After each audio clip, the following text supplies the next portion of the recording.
Hello dear students, this video is in continuation to our previous topic, data security. So here we are going to discuss about data security requirements. तो normally हम technology को use करते हैं किसी भी organisation को एक secure computing environment provide करने के लिए। तो टेक्नोलॉजी के साथ हम 100% तो सब कुछ सिक्योर नहीं कर सकते, लेकिन फिर भी बहुत सारी प्रॉब्लम्स जो हैं वो एप्रोप्रिएट टेक्नोलॉजी के यूज के साथ ठीक हो जाती हैं। तो मेनली हमारा 3 चीजों के ऊपर फोकस रहता है, which are confidentiality, integrity and availability of the data. तो इन तीनों को हम वन बाय वन डिस्कस कर लेते हैं। तो first comes confidentiality. A secure system ensures the confidentiality of the data. तो जो भी एक सिक्योर सिस्टम होता है उसमें हमारा डाटा हमेशा कॉन्फिडेंशियल रहता है। और इसका मीनिंग क्या है? It allows individuals to see only the data they are supposed to see. ये उन्हीं लोगों को डाटा असेस देगा जिनके लिए वो डाटा रखा गया है। Confidentiality has several aspects like privacy of communication, secure storage of sensitive data, authenticated users and authorization of users. तो कॉन्फिडेंशियलिटी को अचीव करने के लिए हमारे पास बहुत सारे एस्पेक्ट्स हैं जिनको कि हम आगे डिस्कस कर रहे हैं। तो first one is privacy of communication. Data जैसे हमने पहले भी डिस्कस किया कि आजकल एक ही जगह पे सारा नहीं होता, it is distributed among different sites. तो डाटा को हमें इधर उधर कम्युनिकेट करना पड़ता है। The DBMS should be capable of controlling the spread of confidential personal information such as health, employment and credit records. तो जैसे हर पर्सन का काफी सारा डाटा कंपनीज के पास होता है, ठीक है। जैसे हॉस्पिटल्स के पास हेल्थ का डाटा हो सकता है या हेल्थ मिनिस्ट्री के पास लोगों की हेल्थ का डाटा हो सकता है, एम्प्लॉयर के पास एम्प्लॉयज का डाटा होता है, इसके अलावा बैंक्स वगैरह के पास क्रेडिट कार्ड्स की इंफॉर्मेशन होती है। तो हर पर्सन की इंफॉर्मेशन कहीं ना कहीं किसी ना किसी ऑफिस में होती है। तो दैट शुड रिमेन कॉन्फिडेंशियल। और जब हम नेटवर्क के थ्रू अपने डाटा को यूज कर रहे होते हैं तब भी ये डाटा हमारा सिक्योर रहना चाहिए। It should also keep the corporate data such as trade secrets, proprietary information about products and processes, competitive analysis, as well as marketing and sales plan secure and away from the unauthorized people. तो इन type के data को health, employment, credit card के अलावा companies के पास बहुत सारे trade secrets हो सकते हैं, उनके कोई प्रोप्राइटरी इंफॉर्मेशन हो सकती है, कोई कॉम्पिटिटिव एनालिसिस हो सकता है, कोई मार्केटिंग सेल्स के प्लान्स हो सकते हैं। तो ये सारी वो इंफॉर्मेशन है जिनके लिए सिक्योरिटी बहुत इम्पोर्टेंट है और उनको वही लोग सिर्फ एक्सेस कर पाए जिनके लिए वो डाटा बनाया गया है, और उसको हमें अनऑथराइज पीपल की रीच से बचाना होता है, ठीक है। सेकंड जो कॉन्फिडेंशियलिटी के अंदर पॉइंट आता है वो होता है secure storage of sensitive data. तो जहां पे भी हम डाटा स्टोर कर रहे हैं that system should be secure और उसके ऊपर प्रॉपर कंस्ट्रेंट्स, इंटीग्रिटी कंस्ट्रेंट्स लगे होने चाहिए ताकि हम डाटाबेस को प्रोटेक्ट कर सकें, ठीक है। तो थर्ड इसके अंदर आता है ऑथेंटिकेशन।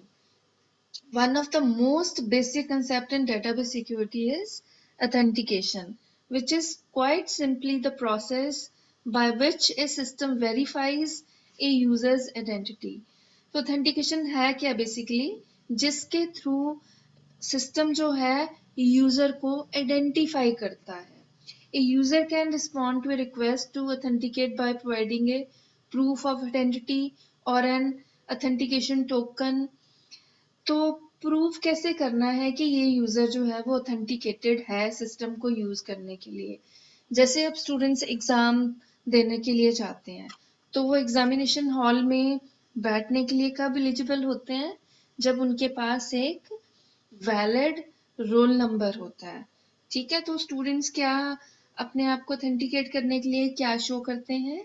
अपनी रोल नंबर, आइडेंटिटी कार्ड्स, ठीक है। उसके अलावा जैसे कार चलाने के लिए ड्राइविंग लाइसेंस की जरूरत होती है, तो जिसके पास ड्राइविंग लाइसेंस है, ठीक है, वो भी उसका एक आईडी होता है। उसके अलावा कोई भी ऑथेंटिकेशन टोकन हो सकता है, जैसे कोई बायोमेट्रिक हो सकता है, ठीक है, या कोई पासवर्ड हो सकता है। तो इस सब चीजों के बारे में आपको ऑलरेडी पता है और आप यूज भी करते हैं कि आपको क्या क्या आइडेंटिटी प्रूफ देने होते हैं for making you authenticate person. You proved your identity by showing your driver's license. In this case, your driver's license served as your authentication token. ठीक है जी, आगे है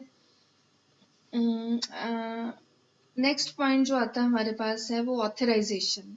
अब ऑथेंटिकेट तो कर लिया आपने कोई ना कोई वैलिड यूजर आईडी शो करके कि हाँ ये पर्सन ऑथेंटिकेटेड है इस सिस्टम को यूज करने के लिए, ठीक है।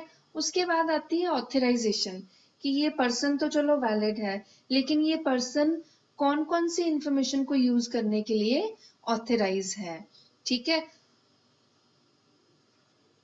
Authorization is the process through which system obtains information about the authenticated user, including which database operations that user may perform and which data objects that user may access.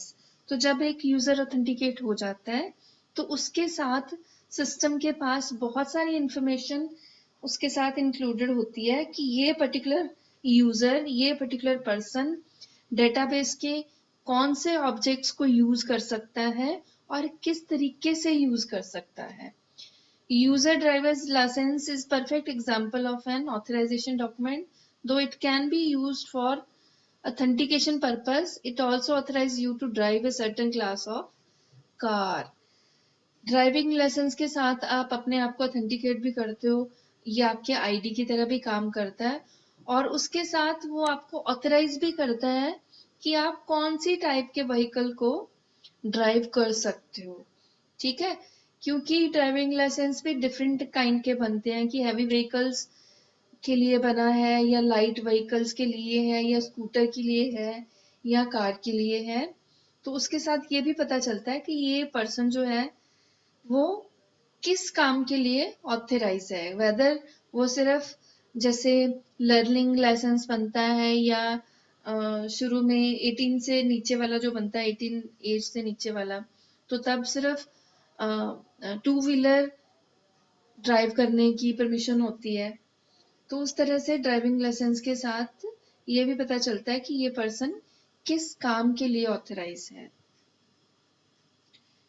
A user may have several forms of authorization on parts of the database. User को database के different parts के ऊपर अलग तरह के authorization rights दिए जा सकते हैं। उनमें से कुछ यहाँ पे लिस्ट किए गए हैं। एक हो सकती है रीड authorization. इससे क्या होता है, allows reading but not modification of the data. तो जिस यूजर के पास रीड authorization होगी वो database को रीड कर सकता है लेकिन उसमें चेंजेस नहीं कर सकता है। तो सेकंड टाइप है इंसर्ट ऑथराइजेशन।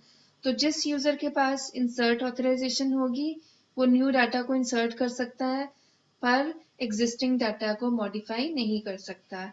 ऐसे ही किसी यूजर को अपडेट ऑथराइजेशन दी जा सकती है, उससे वो मॉडिफिकेशन कर सकता है पर डिलीशन नहीं कर सकता।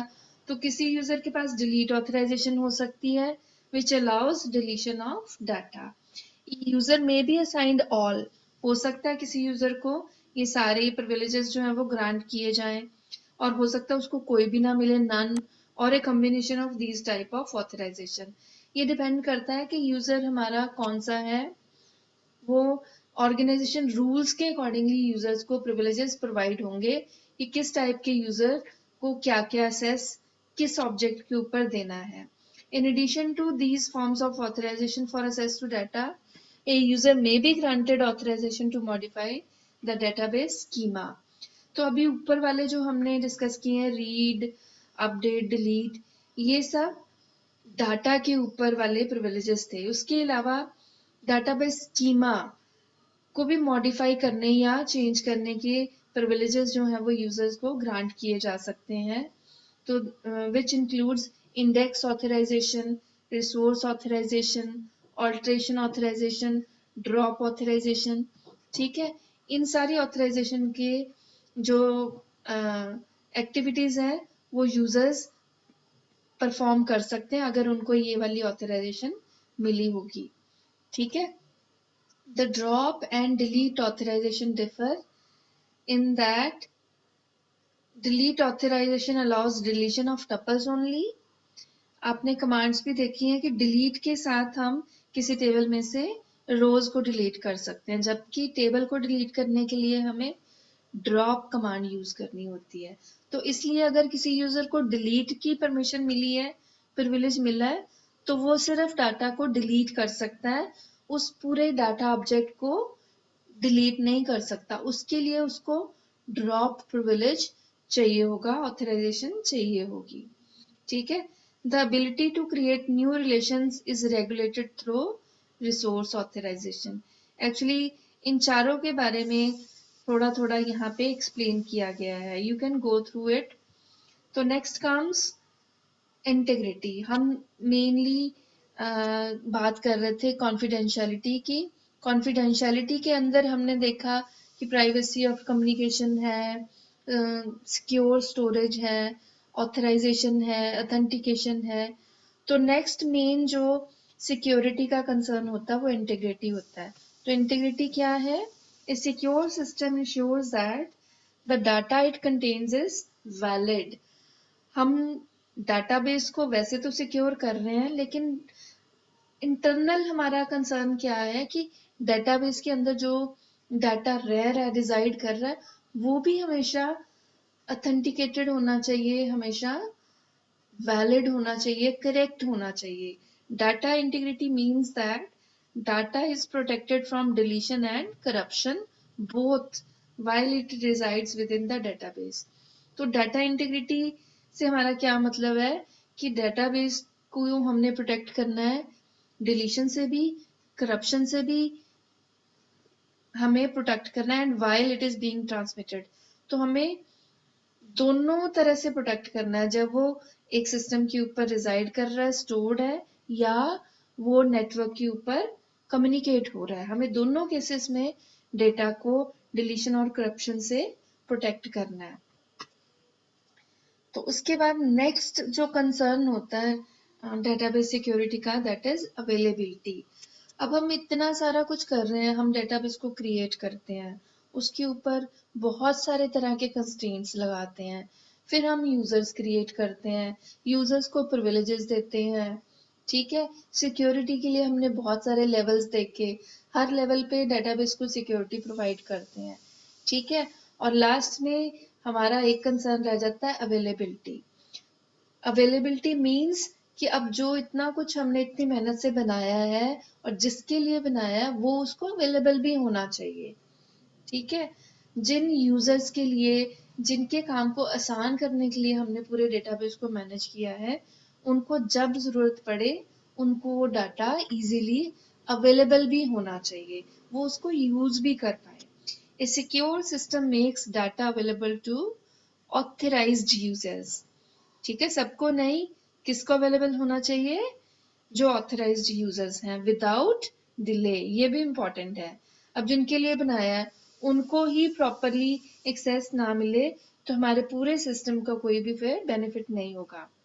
Denial of service attacks are attempts to block authorized users' ability to access and use the system when needed। तो कई तरह के आपने नेटवर्क के सब्जेक्ट में भी पढ़ा होगा कि कई तरह के अटैक्स जो हैं वो डाटा के ऊपर हो जाते हैं, जिससे ऑथराइज्ड यूजर्स को भी डाटा अवेलेबल नहीं हो पाता। तो हमें अपने डाटा की अवेलेबिलिटी बनाए रखने के लिए डाटाबेस को इन अटैक से भी सिक्योर करके रखना है। तो ये भी हमारी सिक्योरिटी के अंदर आ जाता है। तो ये सारे पॉइंट्स हमने सिक्योरिटी के टॉपिक में डिस्कस करने हैं। तो that's all for security. Thanks for watching. Bye bye.